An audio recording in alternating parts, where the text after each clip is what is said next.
মরে গেল। বাচ্চাটা এত সুন্দর দেখে ভরত মহারাজের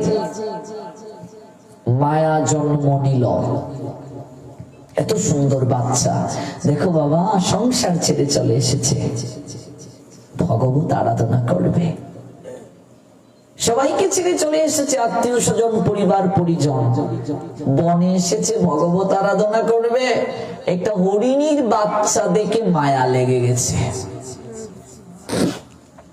আদি ভৌতিক দুঃখটা বুঝাচ্ছি। অন্য জীব থেকে মানুষ যে দুঃখ পায়, মানুষ তিনটা প্রক্রিয়ায় দুঃখ পায়, আধ্যাত্মিক, আদি ভৌতিক, আদি দৈবিক। আর এই তিনটা দুঃখ দান করেন আপনারা যে মন্দির প্রাঙ্গণে বসে আছেন সেই দেবী দুর্গা। আমরা আসবো দুর্গা তত্ত্ব, আগামীকাল শোনাবো দুর্গা কে, দুর্গা তত্ত্বটা কি। এই সমস্ত তিনটা দুঃখ দূর হবে যদি কেউ ভগবানের প্রসাদ পেতে পারে। আমরা এই প্রসঙ্গে শুনছিলাম। তো সেই ভরত মহারাজ হরিণীর বাচ্চাটাকে দেখে মুগ্ধ হয়ে গেলেন। আহারে এত সুন্দর বাচ্চাটার মা মরে গেল, এটা কি করে থাকবে? মা নেই গৃহে, যার সংসার অরণ্য তার, হেরিলে মায়ের মুখ দূরে যায় সকল দুঃখ। মা যদি গৃহে না থাকে সংসার অরণ্য, মায়ের মতো আদর যত্ন কে করবে? এটা তো মনুষ্যের ক্ষেত্রে বলছি, পশু পাখি প্রত্যেকের ক্ষেত্রে তাই। মা যদি না থাকে তাহলে সন্তানের যে দুঃখ, তাদেরও তো অনুভূতি আছে, তাদেরও তো দরদ আছে, মমতা আছে। হরিণীটা যখন মারা গেল, হরিণীর বাচ্চাটা ওই মায়ের মৃত শরীরটার উপরে লাফাচ্ছে, কখনো পড়ছে আবার উঠছে। যদি তার মা জীবিত থাকতো জিহ্বা দ্বারা তাকে আদর করে দিত, সারা শরীরে জিহ্বা দ্বারা আদর করত, কিন্তু মা তো মরে গেছে। বাচ্চাটা তিরিং বিরিং করে মায়ের দেহের মাঝে একবার লুটিয়ে পড়ছে, আরেকবার উঠছে। ভরত মহারাজ তিনি আসছেন সাধনা করতে সবকিছু ছেড়ে। তিনি এই দৃশ্যটা অবলোকন করছেন। বাচ্চাটার এহেন দশা দেখে ভরত মহারাজের মনে মায়া জন্মে গেল, দরদ জাগ্রত হলো। আর এই বাচ্চাটার কি গতি হবে? ওর মা মরে গেছে, ও কি করে বাঁচবে? তাই ভরত মহারাজ কাছে গিয়ে হরিণীর বাচ্চাটাকে আদর করে কুলে তুলে নিলেন। কুলে করে যে কুটিরে তিনি সাধনা করেন, ওই কুটিরটায় নিয়ে আসলেন হরিণীর বাচ্চাটাকে। এবার হরিণীর বাচ্চাটাকে তাকে দুধ খাওয়াতে হবে। এটা বাঁচবে কি করে?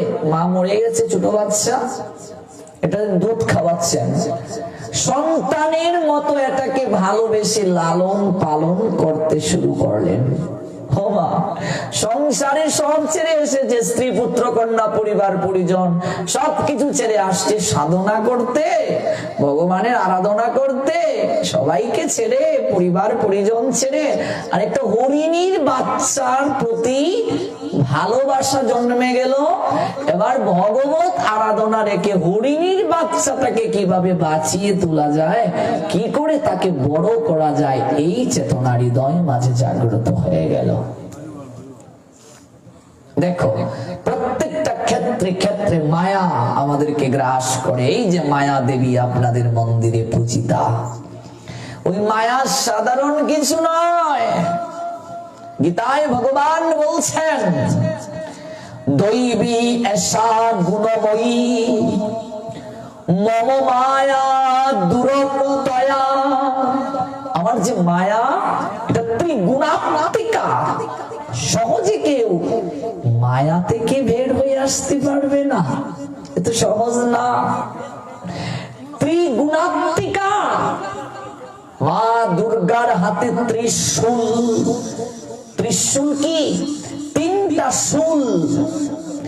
ত্রিশূল মানে তিনটা শূল, আধ্যাত্মিক, আদি ভৌতিক, আদি দৈবিক, এই তিনটা শূল দ্বারা দেবী দুর্গা বিদ্ধ করে রেখেছেন আমাদেরকে। হাতের মাঝে একটা সাপ দেখবেন, এগুলো কালকে ব্যাখ্যা করব। মা দুর্গার 10টা হাত কেন, এই 10টা হাতে কি কি অস্ত্র আছে, এই মা দুর্গা প্রত্যেকে সৃষ্টি হলেন, অস্ত্রগুলো কে দিল, কিভাবে মায়ের পূজা করা উচিত, কোন প্রক্রিয়ায় পূজা করলে মায়ের কৃপা পাওয়া সম্ভব, কোন প্রক্রিয়ায় পূজা করলে দুর্গতি নাশিনী মা দুর্গতি নাশ না করে দুর্গতি দান করবেন, এগুলো জানা দরকার। মায়ের নাম দুর্গতি নাশিনী মানে দুর্গতিকে যিনি নাশ করেন। আবার এই মায়ের আরেকটা নাম হচ্ছে দুর্গতি দায়িনী। যদি ঠিকভাবে পুজো করতে না পারি, দুর্গতি কি করবেন, দান করবেন। মা 10 হাতে যেমন দেয়, 10 হাতে কেড়ে নেয়। 10 হাতে দিতেও জানে, নিতেও জানে। ত্রিশূল, তিনটা শূল। শূল কি কি, আধ্যাত্মিক, আদি ভৌতিক, আদি দৈবিক, এই তিনটা শূল মা দুর্গা দেন। কার ইশারায়, ভগবান কৃষ্ণের। কাদেরকে দেওয়ার কথা কৃষ্ণ মা দুর্গাকে বলছেন, কৃষ্ণ বলি যেই জীব অনাদি বহির্মুখ। কি সুন্দর কথা চৈতন্য চরিতামৃত বলছেন, কৃষ্ণ ভুলি যেই জীব অনাদি বহির্মুখ। যে ব্যক্তি কৃষ্ণকে ভুলে গিয়েছে, যার হৃদয়ে কৃষ্ণ ভক্তি নেই, কৃষ্ণ প্রেম নেই, অতএব মায়া তারে দেশ সংসার দুঃখ। যে ব্যক্তি কৃষ্ণ বহির্মুখ, ভগবান কৃষ্ণকে যে ভালোবাসে না, মায়া দেবী দুর্গা সেই ব্যক্তিকে সংসারের দুঃখের মাঝে তিনটা অতীব দুঃখ, আধ্যাত্মিক, আদি ভৌতিক, আদি দৈবিক, এই তিনটা দুঃখ দান করেন। এই দুঃখ থেকে দূর হবার উপায় কি, ভগবান গীতায় বলছেন, আমাতে যারা প্রপত্তি স্থাপন করে মায়ামেতাম তরন্তিতে, তারা আমার এই ত্রিগুণাত্মিকা মায়া থেকে উদ্ধার পেতে পারবে। মায়া তো প্রত্যেকটা পদে পদে পদে পদে আমাদের পিছনে পিছনে ঘুরছে আমাদেরকে অ্যাটেক করার জন্য। মায়া কি, মায়া হচ্ছে অন্ধকার। চৈতন্য চরিতামৃতে কৃষ্ণদাস কবিরাজ গোস্বামীপাদ বলছেন, কৃষ্ণ সূর্য সম মায়ায় অন্ধকার, যতায় কৃষ্ণ ততায় নাহি মায়ার প্রবেশ অধিকার। কৃষ্ণ হচ্ছেন সূর্য আর মায়া অন্ধকার। মায়া দেবী কে, কৃষ্ণেরই একটা শক্তি। মা দুর্গা কে, কৃষ্ণের একটা শক্তি। কোন শক্তি, বহিরঙ্গা শক্তি। কৃষ্ণের একটা অন্তরঙ্গা শক্তি আছে আর একটা বহিরঙ্গা শক্তি আছে। অন্তরঙ্গা শক্তি হচ্ছে যুগমায়া আর বহিরঙ্গা শক্তি হচ্ছে মহামায়া। বহিরঙ্গা শক্তি, বহিরঙ্গা শক্তির কাজ কি, যারা কৃষ্ণ ভজন করবে না, কৃষ্ণকে যারা ভালোবাসবে না, বহিরঙ্গা শক্তিকে আদেশ দিয়েছেন তাদেরকে সংসারে তুমি এই তিনটা দড়ি দিয়ে বেঁধে রাখবে। আধ্যাত্মিক, আদি ভৌতিক, আদি দৈবিক, এই যে তিনটা দড়ি, এই দড়ি দিয়ে বেঁধে রাখবে। আর বেঁধে কি করবে, শাস্তি দেবে শূল দিয়ে। এই যে ত্রিশূল, ত্রিশূল, তিনটা শূল ওদের বুকের মাঝে বিঁধবে। এই যে মহিষাসুর দেখতে পাচ্ছ বাবা, এই মহিষাসুর আমাদের জগতেও আছে। এই যে অসুর দেখতে পাচ্ছ, এই অসুর আর কেউ নয়, আমি মানুষের মাঝে অসুর আছে। কোথায় স্বর্গ কোথায় নরক কেবলে বুঝি বহুদূর, মানুষের মাঝে স্বর্গ নরক, মানুষেতে সুরাসুর। মানুষের মাঝে সুর আছে, মানুষের মাঝে অসুর আছে, এটা আমার কথা নয়। শ্রীমদ ভগবত গীতায় ভগবান কৃষ্ণ দৈব অসুর সম্পদ বিভাগ যুগে বলে দিয়েছেন, মানুষের মাঝে সুর, মানুষের মাঝে অসুর। অসুর নামনি মানুষকে ত্রিশূল দ্বারা বিদ্ধ করেন দুর্গতি নাশিনী মা। অসুরের কাছে তিনি দুর্গতি দায়িনী, আর ভক্তের কাছে তিনি দুর্গতি নাশিনী।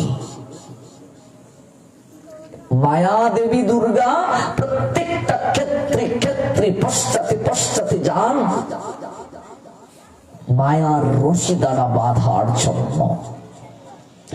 ভক্তরা পর্যন্ত বিপদগামী হয়ে যায়, যারা দীর্ঘদিন ভক্তি যাজন করছে, প্রসাদ পাচ্ছে, হরিনাম করছে, তারাও পর্যন্ত বিপদে চলে যায় এই মায়ার কবলে পড়ে। দেবর্ষি নারদ পর্যন্ত বিস্মৃত হয়ে গেলেন। দেবর্ষি নারদ, একদিন দেবর্ষি নারদ, এই বিষয়টা বলি তারপর আমি ভরত মহারাজের প্রসঙ্গে যাব।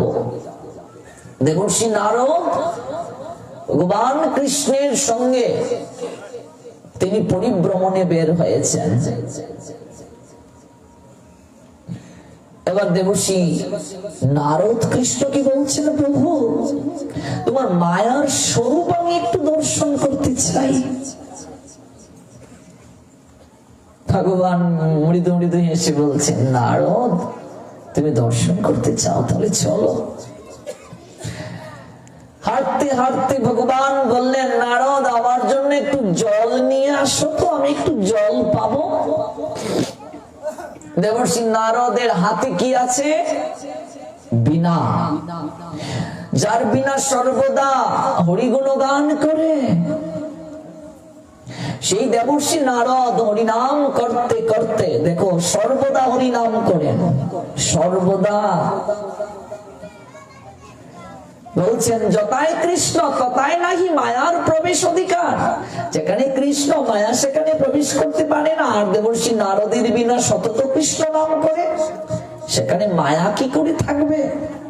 কিন্তু দেখো ভালো করে বুঝতে হবে, নারদ জল অন্বেষণের জন্য যাচ্ছেন, কৃষ্ণ তার নিকটে জল চাইলেন। আশেপাশে কোনো গ্রাম নেই, তাই ভগবানকে বললেন, প্রভু তুমি একটু অপেক্ষা করো, আমি জল নিয়ে আসি। সেবকের দায়িত্ব হচ্ছে মনিবের সুখ প্রীতি সম্পাদনের নিমিত্তে কাজ করা। আমি সেবক, আমাকে বলতে কেন হবে? প্রভুর দায়িত্ব সেবককে বলা নয়, সেবকের দায়িত্ব হচ্ছে প্রভুর সংবাদ দেওয়া, তার কখন কি প্রয়োজন। এটাই হচ্ছে উত্তম সেবকের বৈশিষ্ট্য। দেবর্ষি নারদ বলছেন, একটু অপেক্ষা করুন, আমি যাচ্ছি আর আসছি। আশেপাশে কোনো গ্রাম নেই। দেবর্ষি নারদ জলের অন্বেষণের জন্য ছুটছেন। যেতে যেতে যেতে যেতে দেখলেন একটি গ্রাম, একটা ঘরে তিনি জলের জন্য যাবেন, বীণা বাজিয়ে বাজিয়ে যাচ্ছেন হরিনাম করে করে।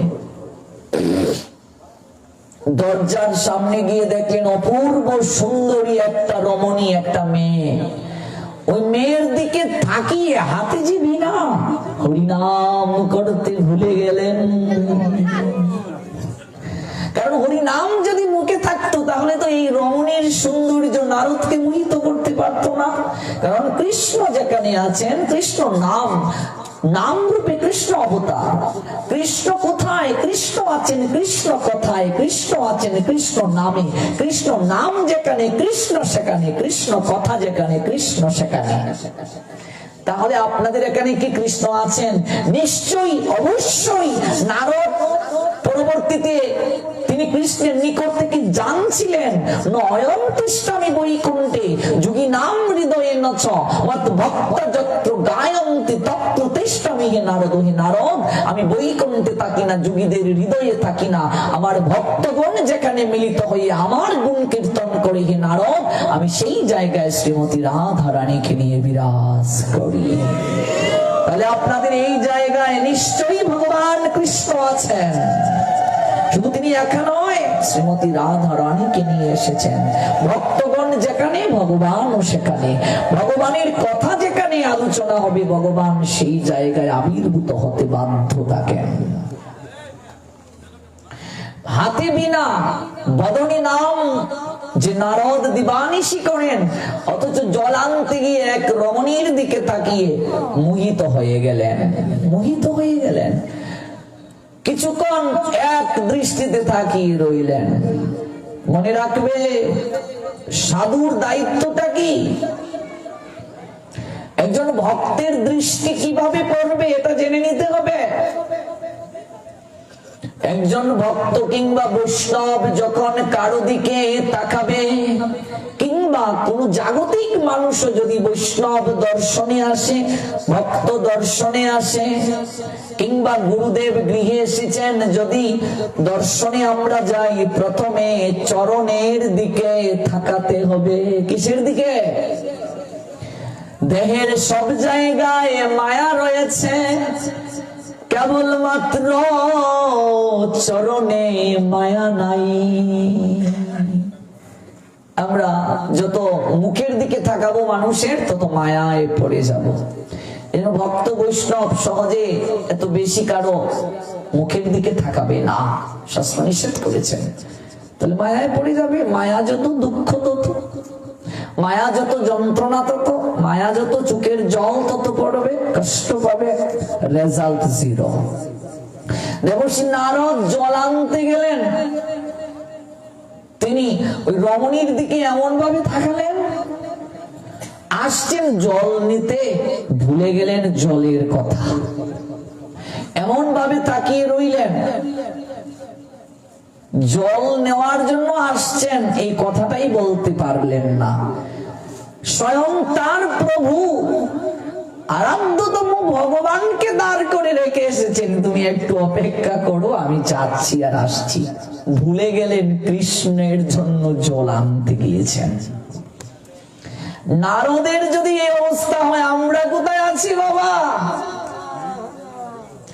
আমরা তো এই যন্ত্রণাময় মায়ার কারাগারে, দুর্গে পতিত আছি।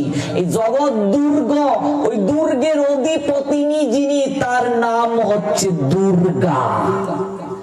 দুর্গের অধিপতিনী যিনি, তার নাম দুর্গা। আমরা তো এই মায়ার দুর্গে আছি। আমরা তো প্রত্যেকটা পদে পদেই মায়া। আমরা কৃষ্ণ ভজন কি করে করবো? দেবর্ষি নারদ, তার মূলত মায়া নেই, কিন্তু তিনি লীলা করে শিক্ষা দিচ্ছেন। ভুলে গেলেন ভগবানকে তিনি দাঁড় করিয়ে রেখে এসেছেন জলের জন্য, সেই তত্ত্বটাই ভুলে গেলেন, মনে নেই তার। জলের কথা বলতেও পারলেন না। মেয়েটি লজ্জা পেয়ে অন্দর মহলে চলে গেল। এমন করে যদি কেউ থাকিয়ে থাকে বুকার মতো, লজ্জা পাওয়ারই তো কথা। নারীর ভূষণ কিসে জানো মা? ভূষণ মানে সৌন্দর্য। নারীর সবচেয়ে বড় সৌন্দর্য কি বলতো? লজ্জা। লজ্জা যার নাই, সে কখনো প্রকৃত নারী নয়। নারীর ভূষণ হচ্ছে লজ্জা, সাধুর ভূষণ হচ্ছে চরিত্র। চরিত্র যার নেই, সে সাধু নয়। নারীর ভূষণ হচ্ছে লজ্জা, যার লজ্জা নেই সে নারী নয়। নারীর প্রকৃত ভূষণ লজ্জা। এবার এমন করে যদি একজন সাধু মেয়ের দিকে তাকিয়ে থাকে, তার অবস্থা কি হবে? তো লজ্জায় লাল হয়ে যাবে। নারদ হাতে বিনা এসেছে জল নিতে, এমন করে তাকিয়ে আছে। এবার মেয়েটা লজ্জা পেয়ে ঘরে চলে গেল। তিনি আসছেন জলের জন্য, বলবেন, এই কথাটাই ভুলে গেলেন, মোহিত হয়ে গেলেন। এই দিন আর তিনি এই জায়গা থেকে, এই গ্রাম থেকে গেলেন না। পরবর্তী দিন তিনি ওই মেয়েটার বাবার কাছে বিবাহের প্রস্তাব নিয়ে গেলেন। এত সুন্দর চেহারা নারদের, কে না তাকে বিয়ে দেবে? এত সুন্দর চেহারা। মেয়েটির বাবা বলছে, পাত্রকে? পাত্র আমি নিজেই। আচ্ছা বলুন তো, কোন জামাই কি যায় নিজে বিয়ে করতে, বিয়ের প্রস্তাব নিয়ে? আমরা মোহিত হয়ে গেলে আমাদের চেতনা কলুষিত হয়ে যায়। আমরা যখন মুহান্ধ হয়ে যাই, আমরা যখন মায়ার দ্বারা অপহৃত হয়ে যাই, ভালো মন্দের গুণাগুণ বিচার ক্ষমতা থাকে না, হারিয়ে যায়। নারদের সব আছে, কিন্তু তিনি দেখাচ্ছেন এমন করেই মানুষের পরিণতি হয়, এমন করেই পতন হয় মানুষের। এত সুন্দর জামাতা কেনা চাইবে? মেয়েটিকে বিয়ে করে গড় জামাই থেকে গেলেন, ব্যক্তিত্ব বিসর্জন দিলেন। সাধুর দুটো জিনিস থাকবে, চরিত্র, ব্যক্তিত্ব। ব্যক্তিত্ব যার নাই, সাধু কিসের? দেবর্ষি নারদ কিন্তু সাধারণ সাধু নয়, উত্তম অধিকারী সাধু, যার গায়ের বাতাস লাগলে কৃষ্ণ ভক্তি লাভ হয়ে যায়। তাহলে তিনি কেন এই কার্য করছেন? তিনি কার্য করিয়ে অভিনয় করে দেখাচ্ছেন এমন হতে পারে মায়ার কবলে পড়লে। নারদের সিদ্ধান্তকে আমরা সন্দেহ যেন না করি, তাহলে আমাদের অপরাধ হয়ে যাবে। নারদ সাধারণ কেউ নয়। স্বর্গ, মর্ত, পাতাল তিনটা লোকে বিনা অনুমতিতে যাওয়ার তার ক্ষমতা আছে। তিনি যদি নারায়ণ বলেন, নারায়ণ আবির্ভূত হতে বাধ্য থাকেন তার কথা। এতটা প্রেম, এতটা ভক্তি তার, কিন্তু তিনি আজ দেখাচ্ছেন অভিনয় করে। শুধু এই জায়গায় নয়, মেয়ের সঙ্গে থাকলেন,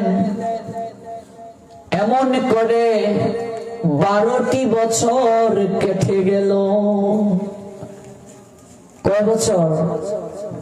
ছেলে মেয়েও হলো,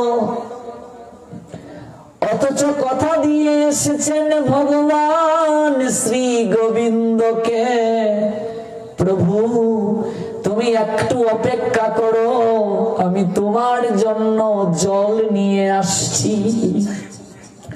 12টা বছরে গোবিন্দকে যে কথা দিয়ে এলেন জল দেবেন, 12টি বছরের মাঝে একটা দিনও তার মনে হলো না। বাবা, মাতৃজঠরে কথা দিয়ে এসেছি, আমরা সবাই কথা দিয়েছি। এই যে মানুষ হয়ে জন্ম নিয়েছি আমরা, এই মানুষ হওয়ার আগে 9 লক্ষ বার জলজ প্রাণী হয়ে জন্ম নিয়েছি, 11 লক্ষ কৃমি কীট হয়ে জন্ম নিয়েছি, 10 লক্ষ পাখি হয়ে জন্ম নিয়েছি, 20 লক্ষ বৃক্ষলতা গুল্ম হয়ে জন্ম নিয়েছি, 30 লক্ষ পশু হয়ে জন্ম নিয়েছি। এই হচ্ছে 80 লক্ষ, আর 4 লক্ষ মানব জন্ম, এই 84 লক্ষ। কোন জুনিতে ওই পরিভ্রমণ যখন আমরা করছিলাম, কোন জুনিতে ভগবানের দর্শন হয়নি বাবা।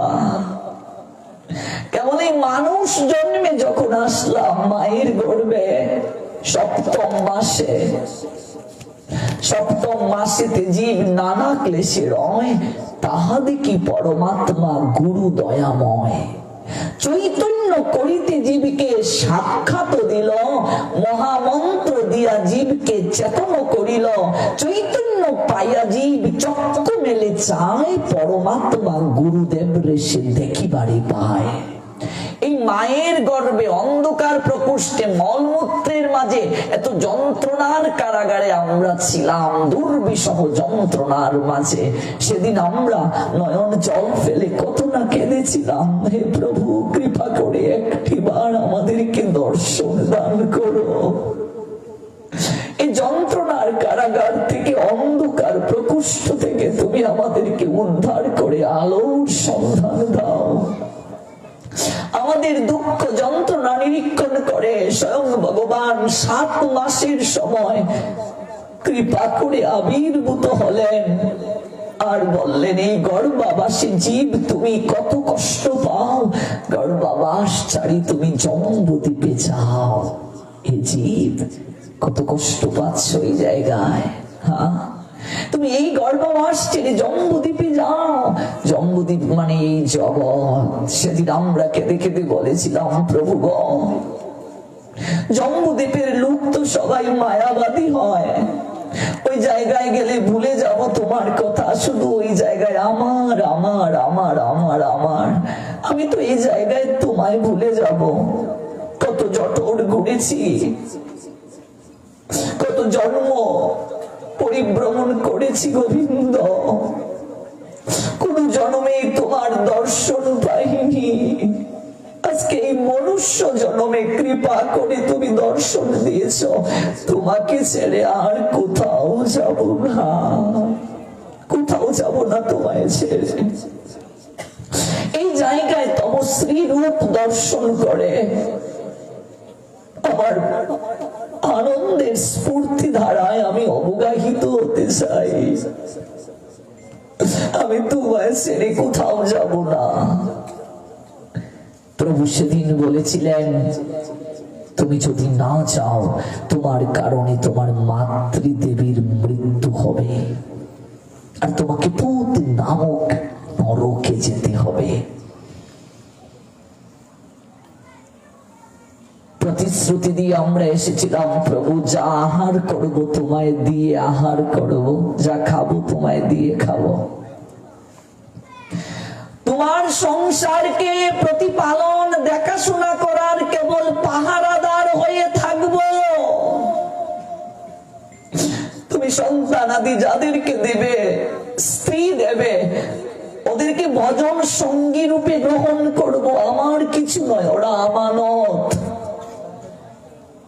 তোমার আদেশ ব্যতীত একটা কার্য করব না।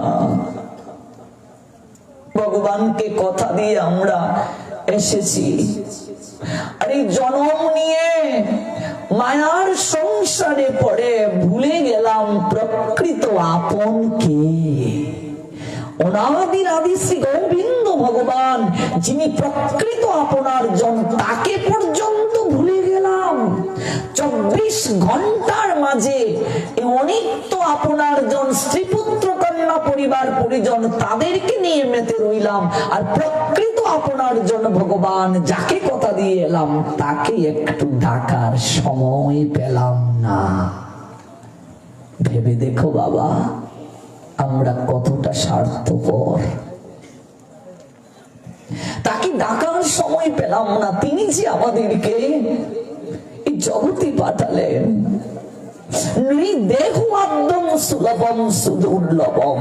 যে দেবতাদেরও দুর্লভ মনুষ্য জন্ম দিয়ে পাঠালেন, তাকে ডাকার, তাকে সময় দেওয়ার সময় নাই। এখন নয়, আরেকটু বয়স হোক, তারপর জপমালা নেব, আরেকটু বয়স হোক, একাদশী শুরু করব। আমরা সংসারী মানুষ বাবা, আমরা নির্জলা কি করে করব?